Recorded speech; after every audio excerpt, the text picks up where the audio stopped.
खबर पर पकड़, राज्यसभा चुनाव को लेकर अहम जानकारियों से आपको रूबरू कराते हैं। हमारे देश में संघीय व्यवस्था है, उच्च सदन और दो सदन है, राज्यसभा, लोकसभा। लोकसभा में हम डायरेक्ट अपने इस वोट का इस्तेमाल करते हैं और अपने सांसद को चुनते हैं, और राज्यसभा के सांसदों का जो चुनाव होता है बहुत सारे लोगों को मालूम है और बहुत सारे लोगों को हो सकता है नहीं मालूम हो। तो जो विधायक हम बनाते हैं उसके हिसाब से अलग अलग राज्यों में जो विधानसभा है उसके जो विधायक हैं उनके वोट का मूल्य होता है और उसके हिसाब से राज्यसभा का सांसद चुना जाता है। तो राज्यसभा की 57 सीटों पर जल्द चुनाव होने जा रहे हैं। राज्यसभा के चुनाव काफी महत्वपूर्ण होते हैं। लोकसभा चुनाव और राज्यसभा चुनाव एक दूसरे से बिल्कुल अलग होते हैं। राज्यसभा चुनाव में प्रचार का शोर सुनाई नहीं देता, लेकिन प्रचार के शोर से हुई जीत के बाद का सुखद नतीजा जरूर किसी भी पार्टी के नेता को राज्यसभा पहुंचा सकता है। अब बात राज्यसभा के चुनाव की करते हैं, क्योंकि 57 सीटों पर होने वाले चुनाव काफी अहम है। सबकी अपनी अपनी कोशिश है, बहुत से जोड़ तोड़ भी होते हैं, एक दूसरे का सहयोग लेने की कोशिश भी होती है, बात भी होती है, तो ये भी बहुत अहम है। बहुत से लोग कामयाब हो जाते हैं, बहुत से लोग कामयाब नहीं होते। राज्यसभा चुनाव इतने महत्वपूर्ण क्यों होते हैं, एक अहम विषय है। कहां कहां होंगे राज्यसभा के चुनाव, एक सवाल यह भी है। कैसे होते हैं राज्यसभा के चुनाव, कैसे चुना जाता है राज्यसभा का सांसद, राज्यसभा का सदस्य। राज्यसभा चुनाव में पार्टी की मजबूती किस तरह से होती है। किसी पार्टी को राज्यसभा में मजबूती मिल जाए तो उसके क्या फायदे होते हैं। तो उसके फायदे ये है, सीधी सी बात है कि अगर कोई पार्टी, किसी की सरकार लोकसभा या फिर राज्यसभा दोनों में मजबूत है तो फिर कोई भी कानून बनाना उनके लिए आसान हो जाता है। संसद के ऊपरी सदन राज्यसभा से जून अगस्त के महीने में 57 सदस्य रिटायर हो रहे हैं। 6 साल का इनका कार्यकाल होता है। इसे देखते हुए निर्वाचन आयोग ने 10 जून को इन सभी सीटों पर चुनाव की घोषणा कर दी है। 10 जून को इन सभी सीटों पर चुनाव की घोषणा हुई है। और क्या कुछ है अंदर की बात, जरूरी खबर पर पकड़, ये रिपोर्ट की। भारतीय संसद के उच्च सदन राज्यसभा की जून से अगस्त के बीच रिक्त होने जा रही 57 सीटों के लिए चुनाव 10 जून को कराया जाएगा। भारत में राष्ट्रपति चुनाव से पहले होने वाले राज्यसभा के ये चुनाव काफी अहम माने जा रहे हैं, क्योंकि केंद्र में सत्तासीन बीजेपी फिलहाल उच्च सदन में 95 सीटों के साथ पहले नंबर पर है। चुनाव के बाद वो फिर 100 का आंकड़ा पार कर सकती है। चुनाव में यूपी की सबसे ज्यादा 11 सीटों पर मतदान होगा। पंजाब और हरियाणा से 2-2 और उत्तराखंड से 1 सीट पर चुनाव होना है। चुनाव के नोटिफिकेशन 24 मई को जारी होंगे। 31 मई को नामांकन की आखिरी तारीख है। इसके अलावा मतदान की अधिसूचना 24 मई को जारी होगी। मतदान 10 जून को है। मौजूदा परंपरा के मुताबिक मतदान खत्म होने के 1 घंटे बाद मतगणना होगी। यूपी से 11 राज्यसभा सदस्यों के पद के लिए चुनाव होना है, जिनमें बीजेपी के 5, समाजवादी पार्टी के 3, बीएसपी के 2, कांग्रेस के 1 राज्यसभा सदस्य का कार्यकाल खत्म होने पर चुनाव हो रहे हैं। कांग्रेस के कपिल सिब्बल उत्तर प्रदेश से राज्यसभा सदस्य थे। राज्यसभा में उत्तर प्रदेश से 31 सदस्य जाते हैं। यूपी में अभी बीजेपी के 22 राज्यसभा सदस्य हैं। हरियाणा के सांसद दुष्यंत गौतम का 1 अगस्त को कार्यकाल पूरा हो रहा है। सांसद सुभाष चंद्रा का भी 1 अगस्त को कार्यकाल पूरा होगा। दुष्यंत गौतम उपचुनाव के जरिए राज्यसभा में पहुंचे हैं। 57 सीटों पर चुनाव का नोटिफिकेशन 24 मई को जारी कर दिया जाएगा। इसके बाद उम्मीदवार 31 मई तक नामांकन दाखिल कर पाएंगे। अगर किसी उम्मीदवार को अपना नामांकन वापस लेना है, उन्हें 3 जून से पहले ऐसा करना होगा। मतदान 10 जून को सुबह 9 बजे से शाम 4 बजे तक होगा और 1 घंटे के बाद यानी 5 बजे मतगणना शुरू होगी। न्यूज डेस्क रिपोर्ट, खबरें अभी तक।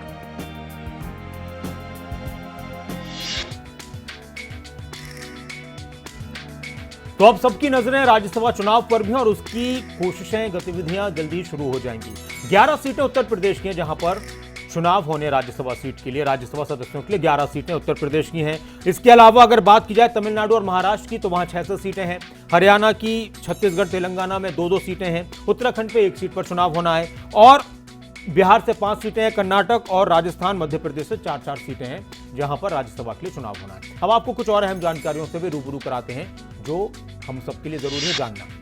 और राज्यसभा की जो 57 सीटों के लिए चुनाव होने, उसके बारे में मैंने आपको बताया। 15 राज्यों की 57 सीटों पर चुनाव होना है। जून और अगस्त के महीने में, जून और अगस्त के बीच राज्यसभा के कई नेताओं का कार्यकाल पूरा हो जाएगा। मतदान की अधिसूचना 24 मई को जारी की जाएगी। 10 जून को राज्यसभा के चुनाव करवाए जाएंगे।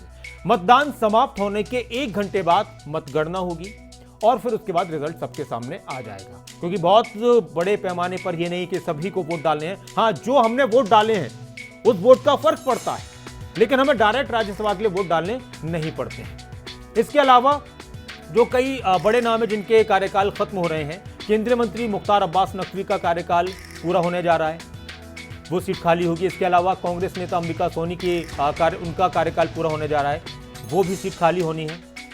तो केंद्रीय मंत्री मुख्तार अब्बास नकवी का कार्यकाल पूरा हो रहा है, अंबिका सोनी जो कांग्रेस की सांसद हैं उनका कार्यकाल पूरा हो रहा है, जयराम रमेश जो कांग्रेस के सांसद हैं उनका कार्यकाल पूरा हो रहा है, कांग्रेस नेता कपिल सिब्बल का कार्यकाल भी पूरा हो रहा है, बसपा नेता सतीश चंद्र मिश्रा का कार्यकाल पूरा हो रहा है। इन नेताओं का कार्यकाल 21 जून से 1 अगस्त के बीच पूरा हो जाएगा और फिर जरूरत पेश आती है अब नए सदस्यों को भेजा जाए। अब अगर पार्टियों की तरफ से या तो इन्हीं को दोबारा भेजा जा सकता है, उनके पास नंबर्स हैं, या फिर कुछ और भूमिका बन जाते। कई बार किसी पार्टी के इतने विधायक होते ही नहीं है, ऐसी नौबत ही नहीं आती कि उनको मौका मिल जाए भेजने का, तो ये भी एक अहम विषय है। हालांकि इस बार आम आदमी पार्टी को मौका मिलेगा अपनी तरफ से ज़्यादा सदस्य भेजने का। समाजवादी पार्टी भी थोड़ी मजबूत हुई है। बसपा, आप सबको मालूम है कि रिजल्ट कैसा आया, तो उसका भी सबको पता है कि क्या कुछ रहेगा। हाँ, बीजेपी को और ज़्यादा मजबूती मिली है तो उनके और सदस्य यहाँ पर बढ़ सकते हैं। अब एक और बात है कि किस तरह से होते हैं चुनाव, किस तरह से चुनाव होते हैं और किन किन सीटों पर, यहाँ पर किन किन जगहों पर, किन किन राज्यों से कितने कितने सदस्य जाएंगे। तो एक मैप आपको हम दिखाते हैं, एक मैप के जरिए। तो ये मैप आप देख रहे हैं कि जो सीटें मैंने आपको बताई थी, पंजाब से 2 सीटें खाली हो रही हैं, उत्तर प्रदेश से 11, राजस्थान से 4, मध्य प्रदेश से 3, महाराष्ट्र से 6, कर्नाटक से 4, हरियाणा से 2 सदस्य चुने जाने हैं इस बार, उत्तराखंड से 1, झारखंड से 2, बिहार से 5 राज्यसभा के सदस्य चुने जाएंगे इस बार, कार्यकाल जो पूरे हो रहे हैं, छत्तीसगढ़ से 2, ओडिशा से 3, आंध्र प्रदेश से 4 और तेलंगाना से 2 और तमिलनाडु से 6। यानी ये सीटें खाली हो रही हैं। 15 राज्यों की कुल 57 सीटें हैं। अब कौन कौन से दल मजबूत होंगे, किसको फायदा मिलेगा, कौन किसके साथ अपने आप को, अगर बात की जाए तो इसमें एनडीए का बहुमत इस बात पर निर्भर करेगा कि गुजरात, हिमाचल प्रदेश, मध्य प्रदेश, कर्नाटक, राजस्थान, छत्तीसगढ़ के जो चुनाव हैं आने वाले वक्त में, उस पर उनका प्रदर्शन कैसा रहता है। इसके अलावा अभी फिलहाल की अगर बात की जाए तो कहीं ना कहीं भारतीय जनता पार्टी फिर भी सबसे ज्यादा मजबूत राज्यसभा में भी इस बार रहने वाली है। इसके अलावा जो बड़े नेता जिसके बारे में हमने आपको बताया था, तो वो आपने जान ही लिया है। अब यहां पर एक और अहम सवाल आता है। ये तो वो राज्य हैं जहां पर जो सीटें खाली हो रही हैं उनके लिए चुनाव होना है। अब एक और सवाल ये आता है कि ये जो चुनाव होते हैं, ये जो राज्यसभा के चुनाव होते हैं, ये होते कैसे हैं। ये एक बड़ा अहम विषय है कि होते कैसे हैं राज्यसभा के चुनाव में। दरअसल विधायक यानी जो एमएलए है आपका, वो हिस्सा लेते हैं। विधान परिषद सदस्य, एमएलसी, जो कुछ राज्यों में विधान परिषद है, उनके सदस्य इसमें शामिल नहीं होते। राज्यसभा चुनाव की वोटिंग का जो फॉर्मूला है वो विधायकों की कुल संख्या, खाली सीटें +1+1, किसी राज्य की राज्यसभा सीट, किसी राज्य की राज्यसभा की खाली सीटों में 1 जोड़कर उससे कुल विधानसभा सीटों को विभाजित किया जाता है और जो संख्या आती है उसमें 1 जोड़ दिया जाता है। मान लीजिए कि दिल्ली की राज्यसभा सीटों की संख्या 3 है, इसमें 1 जोड़ा गया तो ये 4 हो गई। अब इस 4 की संख्या से 70 को विभाजित कर दिया जाएगा। जवाब मिला 17.5। अब इस 17.5 की संख्या में फिर से 1 जोड़ा जाएगा। जवाब मिला 18.5। यानी दिल्ली में राज्यसभा चुनाव जीतने के लिए किसी प्रत्याशी को करीब 19 विधायकों के वोट की जरूरत होगी। राज्यसभा में हर राज्य का एक कोटा फिक्स है। इनमें से 1/3 सीटों पर हर 2 साल में चुनाव होते हैं।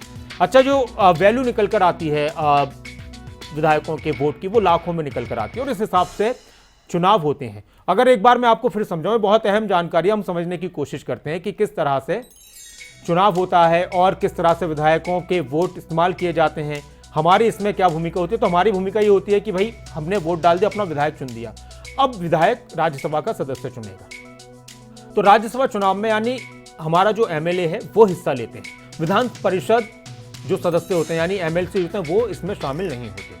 राज्यसभा चुनाव की वोटिंग का जो फॉर्मूला है वो ये है कि विधायकों की कुल संख्या, खाली सीटें, कुल संख्या को विभाजित करेंगे खाली सीटों से, उसमें 1 जोड़ेंगे, फिर 1 जोड़ेंगे। किसी राज्य की राज्यसभा की खाली सीटों में 1 जोड़कर उससे कुल विधानसभा सीटों को विभाजित कर दिया जाता है।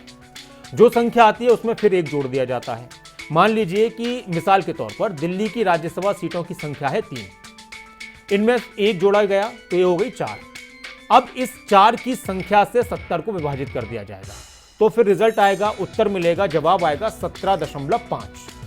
अब इस 17.5 की संख्या में फिर से 1 जोड़ दिया जाएगा, जवाब मिला 18.5। यानी कि अब इससे नतीजा निकला कि दिल्ली में राज्यसभा के एक सदस्य को 17 विधायकों के समर्थन की जरूरत है। 17 विधायकों, 19 विधायकों के वोट की जरूरत है, 19 विधायकों के समर्थन की जरूरत है। तो इस तरह से ये चुनाव होता है और राज्यसभा में हर राज्य का एक कोटा फिक्स है। इसमें से 1/3 सीटों पर हर 2 साल में चुनाव होते हैं। 1/3 सीटों पर हर 2 साल में जो कार्यकाल पूरा होता है विधायक सांसद का, सदस्य का, वो पूरा हो जाता है। और राज्यसभा के एक जो सदस्य का कार्यकाल होता है वो 6 साल का होता है। तो इस तरह से ये पूरी जानकारी आप तक हमने पहुंचाई है। उम्मीद है कि आपको इससे बहुत हद तक जानकारी मिली होगी और हम सभी के लिए जो ऐसी चीज़ें आप चाहते हैं, खबर पर पकड़, मकसद यही है कि आपको ऐसी खबरों से रूबरू कराया जाए और विस्तार के साथ, विश्लेषण के साथ, गहराई के साथ, जो हमें कुछ फायदा पहुंचाए, ज्ञान में वृद्धि करे और आप खबरों के मामले में भी अपडेट रहें।